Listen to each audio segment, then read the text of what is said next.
At ito na nga po pala mga lods yung full video guide kung paano natin ginawa yung alternate color ng flower fold design. Sa mga nagko-comment, ito na nga po pala yung full video guide. Umpisahan na po natin. Tara! Bali dito mga lods, yan, mag-space lang kayo ng 1 inches tapos maglalagay kayo ng thumbtacks. Huwag yung masyadong ilubog. Lagay tayo ng tie wire, yan.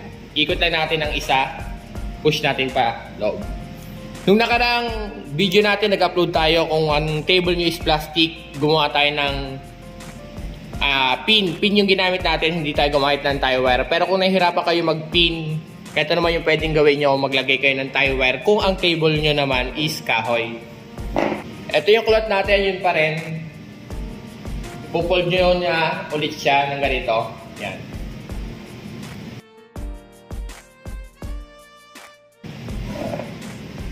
Once na fold nyo mga lods, itong dulo is tatali lang natin ng tie wire.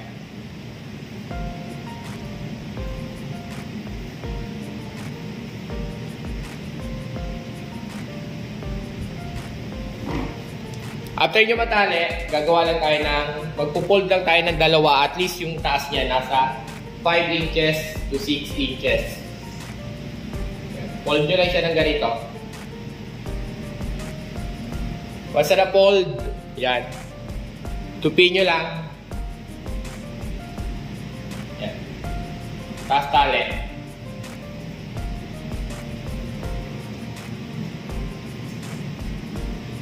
Tapos isa pa ulit.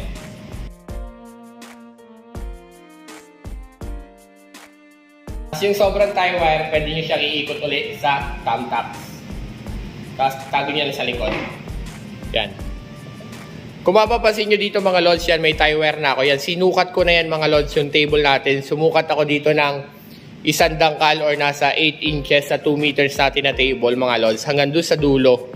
Yan, sinukat na natin. Bali alternate nga yung gagawin natin dito. At dahil alternate to mga lods yan, etong isa dito tayo maglalagay ng second color natin. Kaya ang gagawin natin, hatakin natin yung cloth papunta rito sa kabila. Fold lang ulit kagaya ng ginawa nyo kanina.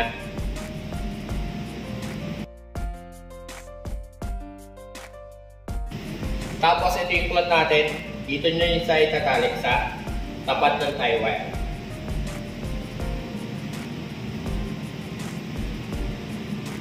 Yan. Bali yan.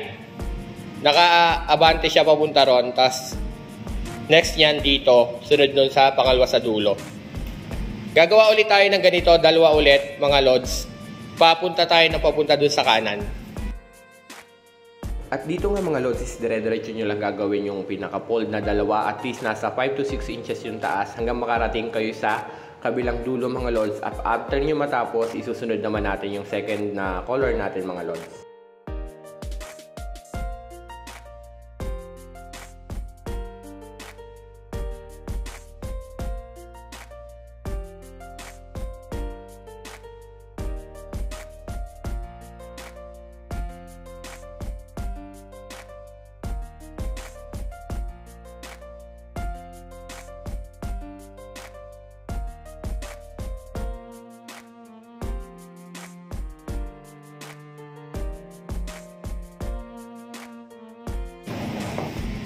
At once may sobra kayong tela mga lods, kagaya na tinuturo natin, pwede nyo naman siyang itago sa loob mga idol. Yan.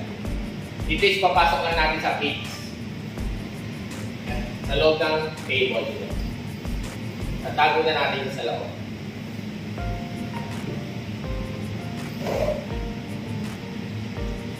After natin matapos yan mga lods, dire-diretso hanggang sa may dulo. Yan. Next naman natin yung second color natin. Ganun din lang ulit mga lods, pupold nyo lang din yung ating second color, itong teal green natin. Tapos itatali natin sa tie wire.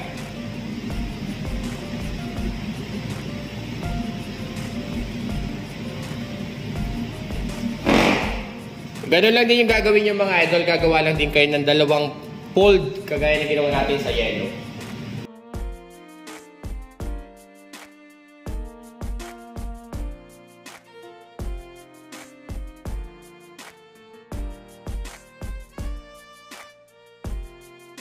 Bale, ito na siya yan. Naka-alternate na, tapos yung cloth natin, iikot lang natin sa ibabaw, tapos pupunta na tayo sa second na tie wire niyan. Dito is pupold lang ulit natin, kagaya na ginawa natin sa yellow.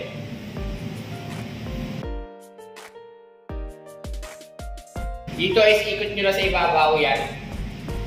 Sa ibabaw siya manggagaling. Atakin nyo lang.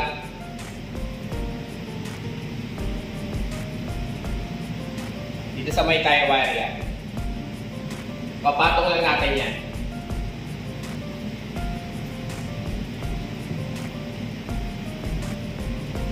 Tapos gano'n, gagawa ulit tayo ng dalawang pull. At after nyo nga maitali mga idol is gagawa lang din kayo ng dalawang pull mga lods. Alternate din, dire-diretso tayo hanggang dulo, hanggang makarating tayo doon. Dire-diretso lang natin gagawin yan hanggang umabot tayo doon sa dulo mga lods.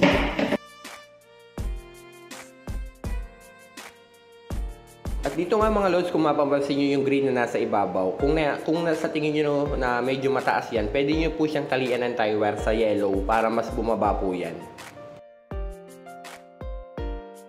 At yan, bali pag natapos na natin yan mga lods, yan na ilagay na natin yung green yan. Idinaan lang natin siya sa ibabaw. Tapos yung sobra pa rin natin tela is tinago lang natin sa gilid. Next is bubukahin na natin siya ng pabilog kagaya ng ginagawa natin sa flower fold natin. Yan, bali ito na yung cloth natin mga lods. Dito is bubukahin lang natin siya ng pabilog kagaya ng ginagawa natin palagi.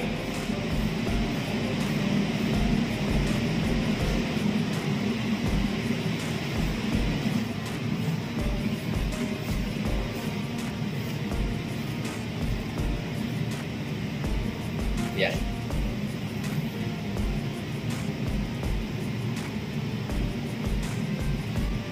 Yan. Bali, yan na yung unang flower fold natin. Next natin na tong green. Dire-diretso na tayo hanggang doon sa may dulo. At dito nga mga lods is continuous nyo lang siyang gagawin. Hahatakin nyo lang siya ng pabilog. Tapos once na nahatak nyo at sa tingin nyo na hindi siya mukhang bilog, huhulmahin nyo na lang siya ng pabilog mga idol. Yan, madali lang naman po siyang iayos once na nahatak nyo.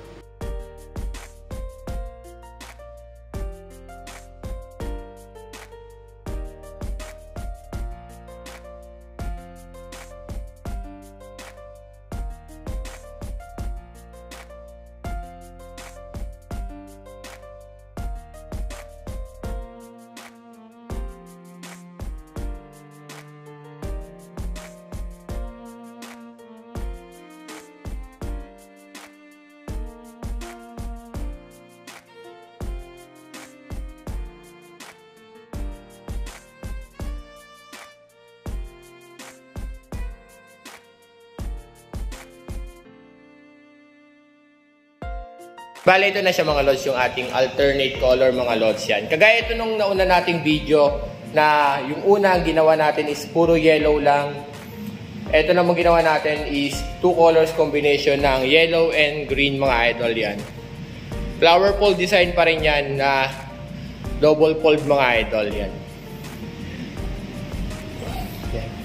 Ang tela na ginamit ko rito is Gina Silk mga lods. Tapos yung cloth natin na ang haba is nasa 7 yards to 8 yards. Sa 2 meters sa table, yan, kahit 6 yards or 7 yards, pwede na kasi magkakalayo naman yung space yan. Kaya hindi masyadong malakas sa tela. Tapos sa green, ganun din. Kung 7 yards, tag 7 yards.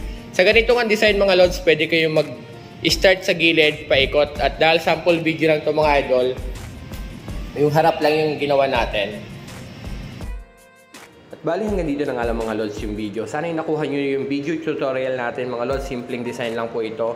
I-comment nyo na lang po sa baba kung saan pa kayo nahihirapan. Para gagawan din po natin ng video tutorial lang mas mabagal at mas focus po kung saan kayo banda nahihirapan.